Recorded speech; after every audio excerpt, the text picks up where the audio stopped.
শিক্ষিত ছাত্র সমাজের প্রতিনিধি কি একটা দলেই আছে? ছাত্র সমাজের অনেক রাজনৈতিক ছাত্র সমাজ আছে, ছাত্র রাজনৈতিক দল আছে না? তারা কেন সচিবালয়ে কার্ডটা পায় না? এই প্রশ্নের জবাবটা কে দিবে? এখন ইউনূস সাহেব তার কি সদিচ্ছার অভাব, না সামর্থ্যের অভাব, না তিনি ভীতু, না তিনি সাহসী, না তিনি কমিটেড টু দ্য পিপলস যে তাকে একটা নির্বাচন করতে হবে সুষ্ঠু? এটা আমাদের আবিষ্কার করা দরকার। এই সরকার কি চায় আমি বুঝি না, আর এই সরকার যা চায় তারা নিজেরা বুঝে কিনা তাও বুঝতেছি না। অর্থাৎ আমরা এখন অদৃশ্য শক্তির বিরুদ্ধে লড়াই করছি। আমরা অতি রাত্রিতে গ্রাম অঞ্চলে যখন পথ হাঁটি তখন ভূতের ভাব, শয়তানের একটা ভয়ভীতি কাজ করে না? হাতের হাতে দোয়া দরুদ পড়ে, কবর বা কোনো চিতার সামনাদা গেলে তখন জোরে জোরে গান গায়, কেউ ডাকাডাকি করে ওই ভয়টা থেকে উঠানোর জন্য। আমাদের অবস্থা হচ্ছে এইরকম, আমরা এমন একটা অচেনা ভূতের ভয়ের মধ্যে দিন কাটাচ্ছি, জনমনে আশঙ্ক আছে। তো ঘটনাটা কি? আপনারা হয়তো সিনেমার এটা দেখতে পারেন, আমজাদ হোসেনের গোলাপি এখন ট্রেনে, এটা 1978 সালে বইতে বইটা রিলিজ হয়েছে। গোলাপি গ্রামের একটা ছিন্নমূল মেয়ে, মা বাবা নাই, একমাত্র ঠিকানা একটা নানি আছে, ঘর বাড়ি নাই, এবারই ও বাড়ি কাজ করে। তারপরে গোলাপি একটু বড় হতে থাকে, ওর দুর্ভাগ্য সুন্দর।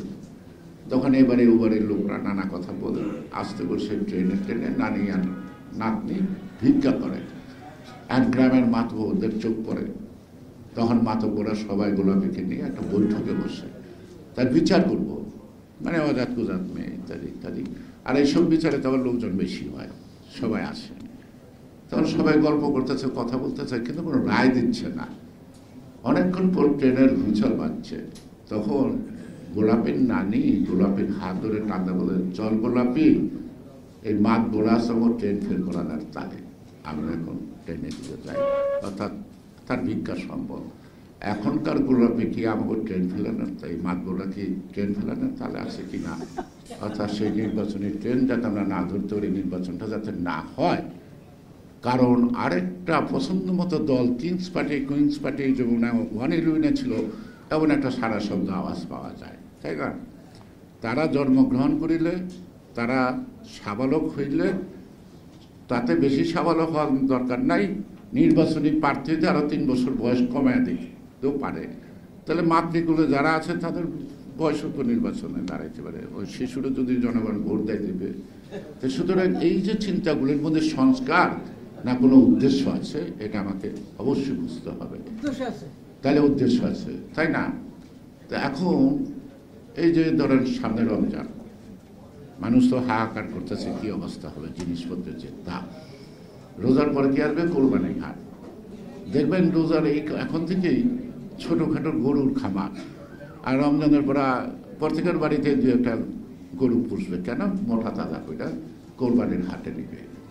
তা এখন এই সরকার কি এরকম মোটা তাজা করতেছে আর একটা দল করার জন্য?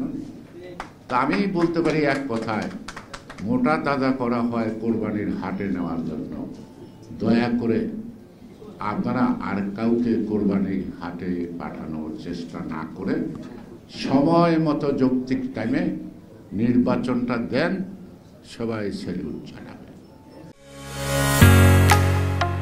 ঢালাইয়ের সেরা প্রিমিয়ার সিমেন্ট।